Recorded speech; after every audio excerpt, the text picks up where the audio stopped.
Hello everyone, back again with Kingsman Studio. In this flick, today I'm going to recap one of the romantics and thriller flicks titled VIII. Winthrop is a beautiful woman who has everything she could have ever wanted. She has a beautiful, stylish house, a lot of money, and she's married to a very successful man, Dr. William, a psychiatrist. Her life could have been perfect if it weren't for the fact that she's unhappy and lonely. Her husband is great and recognized in his field of work. He has won prizes and is well known in the scientific community. As a husband, though, he isn't winning any awards. He's always away from home for work, and Wendy suspects he has an affair with a tall, model-like blonde woman who works with him. She feels insecure in their relationship, and she has no one to talk to. She thinks maybe having a child will help, but they have difficulties conceiving, even after not using contraception for years. With her marital life slowly crumbling right in front of her, Wendy focuses on her obsession with a historically famous couple, King Edward VIII, King of the United Kingdom, and his American mistress, Wallis Simpson. Wendy loves to listen and research about their love story on repeat, imagining their life through her lenses. Luckily for her, there's an auction with objects from their life that is going to happen in a couple of weeks, and while it doesn't happen, there is an exhibition where people can go to see the objects. Every day she goes there, and whenever she sees an object like a tablecloth, she imagines scenes with Wendy living with Edward. She romanticizes their entire relationship. For her, a neglected wife who barely sees her husband, a king giving up his crown because of a seemingly common woman, is a fairy tale coming to life. This love story isn't as beautiful and romantic as she thinks it is, though. Wendy, a plain-looking woman with big blue eyes and a slight figure, didn't have an easy life. She married her first husband, a Navy aviator, when she was young, and soon they moved to Hong Kong. There she had a very unhappy life because her husband continuously abused her, to the point where she lost and it was so bad that she couldn't take it anymore and divorced him, something that wasn't very common at the time. Years later, she met and married Ernest Simpson, and they had a good relationship for some time. They resided in England, and it was there that she met her friend, Thelma. One day, Thelma, who is also King Edward's lover, invites them to go to a party at his new home. Although she is terribly sick, Wendy goes with Ernest, and she's really excited about it. It's a completely different world for her, one filled with royals, luxury, and opulence. She's dancing around as it's custom, when it's her turn to dance with King Edward. The man is tall, blonde, and charming. He has had a long list of lovers, all beautiful women, like Thelma. Wendy doesn't consider herself beautiful, though she has some other attributes that captives people. She's witty, easygoing, and she's not afraid of speaking her mind. Needless to say, like a true love story, King Edward is charmed by her bright personality, and Wendy is also charmed by this handsome, powerful man. Back to the present, Wendy goes to the auction once again. There, she meets Gregory, a Russian intellectual working as security who is interested in her because he always sees her there. Wendy doesn't realize that he's into her. She's too in her own head to look outside, especially with all the personal problems she has at the moment. Her life is getting worse. Not only is her husband obviously cheating on her, one day, when she asks where he was the night before, he violently pushes her away, and she falls on the floor. It's the first time he is physically abusive to her, so she doesn't know what to do or how to react. Her instinctual response is always to immerse herself into King Edward and Wendy's life, and vicariously experience their relationship. As for Edward and Wendy, some time after they met at the party, they started to become good friends. Despite not being beautiful, like his mistress Thelma, Wendy was very charismatic and carefree. Everyone liked her, including King Edward. So when Thelma leaves to go to America, she asks Wendy to take care of the king, not knowing that will deepen their relationship and bring it to new levels. In the next months, they get closer to the point where Wendy becomes Edward's confidant and close friend. He even complains to her about Thelma having another relationship with a younger man and how the media paints him as a socialist only because he wants to help his people. They also have political discussions, and Wendy reads the books Edward recommends, which is not common for women in his circle to do. She's so easy to talk to that King Edward starts visiting her every day. Her husband isn't happy with the king's constant presence at his house, but there's nothing he can do. After all, he's the king, and if he wants his wife, so be it. Moving on, Dr. Williams apologizes to Wendy for his terrible behavior the night before and gives her flowers. Wendy can't believe he's doing something romantic for a change, and she's hopeful they're finally going to have their memento together. Maybe things will work out. When they try to get intimate, though, it's obvious Williams isn't as into it as Wendy. He tries kissing her, but it isn't working, so he stops before things move further and informs her that her constant need to get pregnant bothers him, and that he doesn't want to have children anymore. We then learn that Wendy gave up her career as a curator because Dr. William asked her to, so that they could have children in the future.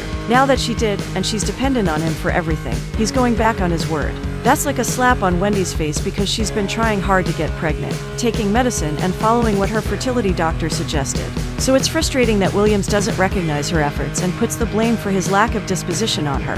Next day, she goes back to the auction and sees Gregory. He tries to awkwardly flirt with her, but Wendy is clueless and the last thing on her mind is another relationship. All she wants is to go to her happy place to forget about her arguments with Williams, King Edward, and Wendy's love story. While she's staring at one of Wendy's jewelry, she thinks about their relationship, how she wanted to have something like that too, and cries. In her mind, King Edward and Wendy were two peas in a pod. They have great dynamics and chemistry, to the point where Edward doesn't pay a lot of attention to Thelma anymore. They are so into each other that it didn't take long for him to ask for Wendy's husband's permission so that she could become his official mistress, a position previously occupied by her friend. Wendy couldn't be happier and more satisfied. It's truly a dream come true to any woman that the king of a nation would take interest in her, especially because she's married and already divorced once. Still, they are in love with one another, and they even call themselves Wendy and Edward. They travel together all the time, to many places in Europe, and the king buys her expensive gifts. For a time, it was kept under wraps and only close friends knew about it. Unfortunately for them, their privacy isn't for long once the press hears about their relationship. She, a divorced woman, got married, and is having an open affair with the king of one of the most important countries in the world. It was bound to become a problem, even more when the rest of the world finds out and they are not happy with her adulterous relationship, especially because they don't try to hide it all. People on the street start looking at Wendy sideways, and she doesn't appreciate the attention. Some even say rude things to her. That, of course, puts a strain on their relationship. Not that Wendy knows about it. In the following scene, Gregory sees Wendy crying alone.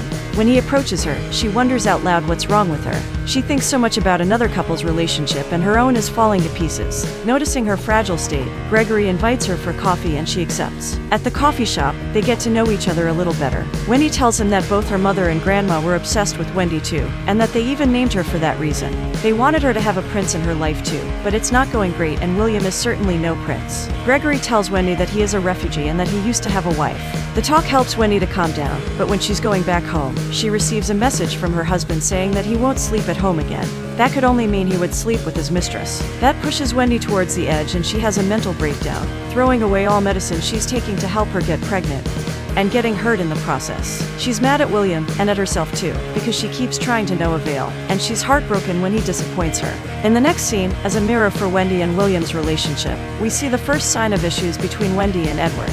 They have dinner with Edward's brother, Albert, and his wife, Elizabeth. Wendy at first is excited to be in the presence of his family, but then Elizabeth jabs at their strange arrangement and even asks where Wendy's husband is. Wendy is upset, but she keeps quiet and goes for a walk. Edward asks why she left right after dinner and she explains that his family will never accept her. One, she's a divorced woman, and also married a second time with another divorce in the future, so there was no way his family would accept her as queen at his side. Edward doesn't think like that, though. He really wants to marry her, no matter what other people say. Wendy is afraid of committing like that and failing at another marriage, this time a very public one. Edward insists that he'll give up his crown for her if needs be, but she thinks he's delusional. If he did that, people would hate her forever. Still, Edward thinks it's possible. His wishes are blown apart when he overhears his father telling his mother and sister-in-law that Edward couldn't marry Wendy, that he won't accept the relationship nor any offspring they may have, not when he has another son to take his place. Edward is very upset and abruptly leaves, disturbed with the reality of his situation with Wendy. Back to Wendy, she goes back to the auction, as always, but this time Gregory has a surprise for her. He dresses up as a queen guard and even opens a champagne bottle, making a mess everywhere. He wants to give her the feeling of how it was like back then, with the songs, dances, and everything. They dance closely together, and later Gregory plays a beautiful song on the piano for her. Then, to top it all off, he takes one of Wendy's many necklaces and puts it around Wendy's neck. When she looks herself in the mirror, again she thinks about how it must have been like for King Edward to give up the throne for Wendy. She tells Gregory she wants a great love like that. Then she rambles, talking nonsense about how much Wendy gave up too, probably thinking about her own situation with William and how much she gave up for him when he asked her to. It's obvious she sees herself in Wendy, not only in name. How Wendy struggled to find her Prince Charming, but in the end, she got the king, despite her flaws and plain looks. Wendy wants her husband back, the child she was promised, but can't have that, and she wants her life to return to what it used to be. She's tired of always compromising with William, pretending she doesn't know he has a mistress and spends time away from home to be with her. This all bottled up inside her. When she goes back home, William isn't there again, but this time she decides not to let that bother her. Next day it's the day of the auction, and there goes Wendy again. She doesn't bid for anything. Gregory asks her why not, since it's so important to her, and she says her husband wouldn't like her spending money on trivial things. On the next auction, though, she decides to hell with it. She's going to bid. She bids $10 for 4 pairs of gloves that belong to Wendy. She leaves the auction wearing 1 pair,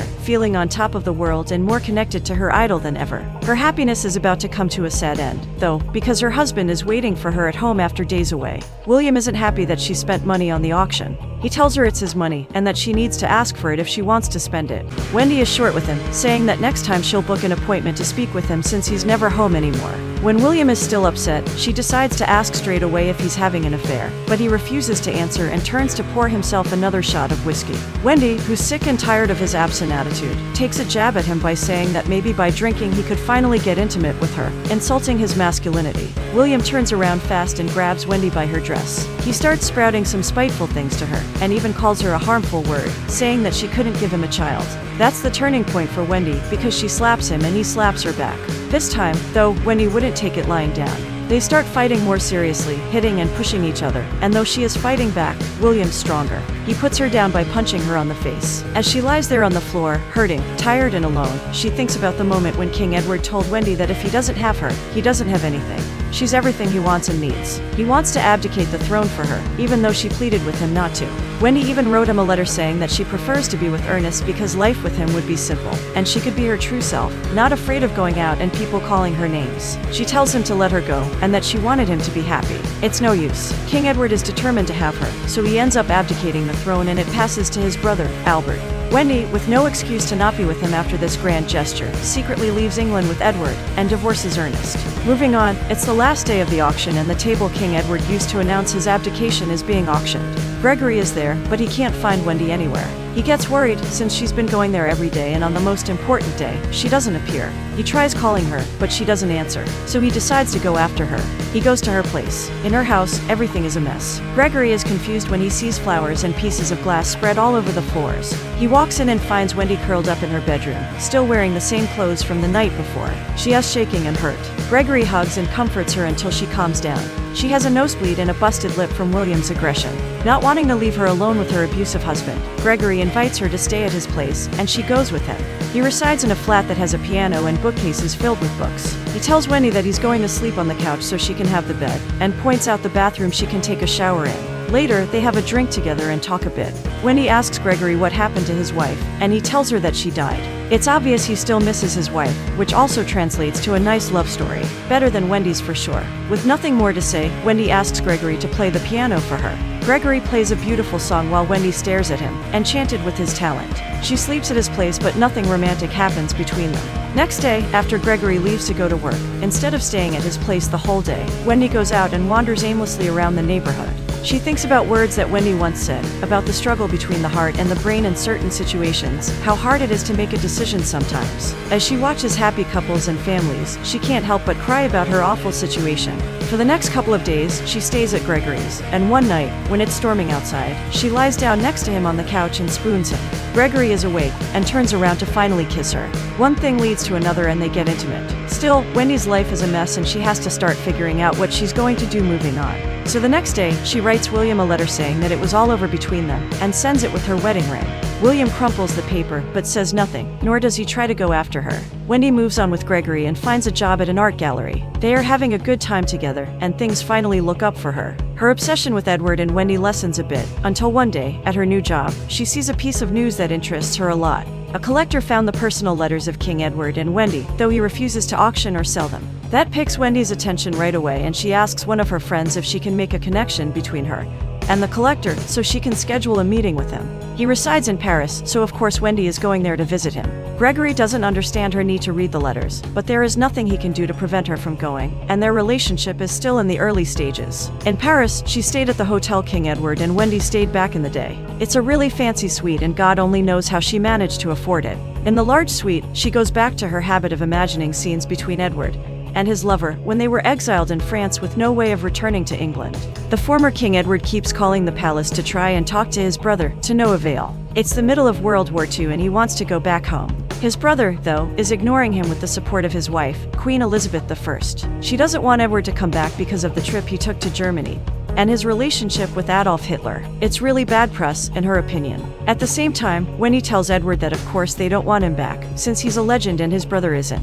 But Edward is upset because he couldn't fight in the war for his country and his brother is ignoring him. Wendy throws at his face that she warned him that would happen if he chose to be with her. Now they're stuck in another country with no place to go, and depending on the goodwill of politicians. There's trouble in paradise, it seems. Their once beautiful relationship isn't what it used to be anymore, not with so many issues surrounding it. Back to Wendy, the day of her meeting arrives, and she's nervous but excited. She even throws up before leaving her room. The collector is reluctant to show her the letters at first, because he doesn't want her to interpret the couple badly and spread news all over about their troubles. It wouldn't be good to know that the relationship of the century wasn't that great after all. Still, Wendy insists that she wants to tell the story from Wendy's point of view, which is never taken into consideration when talking about their love story. Everyone talks about how much Edward gave up to be with her, but no one ever mentions what Wendy gave up for him. Her privacy, her life, and freedom. The collector contemplates her passionate answer. He seems interested in her opinion of how no one talks about Wendy's perspective. After some time, he tells her he'll think about it then give her an answer. Meanwhile, she'll stay in Paris as long as she needs to. Days later, she receives his answer. Of course she can read the letters. The letters show Wendy the truth about their relationship. In the beginning, it was all happiness and the sense of rebellion from both sides. Wendy was married and Edward was the king, which meant there were a lot of expectations on his back. When they were having an affair, nothing serious or too complicated, it was great. There were no high expectations from them. Wendy could still do what she wanted because she was just the mistress, which was not uncommon for Edward to have. As for Edward, he was a good and beloved king. He had everything he wanted, until he asked for too much. Their relationship started crumbling when Edward didn't listen to Wendy and abdicated. Then they went to Germany and met Hitler, which was not seen as a good gesture at all. He was ostracized from his family and country, and the isolation made him depressed. Wendy was his only company, so he suffocated her by being overbearing and constantly wanting her affection. Wendy was tired and she wanted her space back. Also, he dreamed of having kids, but Wendy couldn't anymore, so she felt as if she was disappointing him. In the end of one of her letters, she says that it's not easy to be in the greatest romance of all time, that because of that label, and what he decided to do for her and their love, she'll have to be with him forever. There's no way she can escape like she did her other marriages, not after he abdicated his crown for her. If she did something like that, she would be even more hated by people. Although it's not what she was expecting, reading those letters gives Wendy closure. It's time for her to let go of the greatest romance of the century and focus on her life. After all, days after she came back from Paris, she goes to her doctor and finds out she is pregnant from Gregory. It's great news for her, and it's an obvious sign that she did right by divorcing William and leaving him behind. Now, her life can only move forward, to the future, not the past.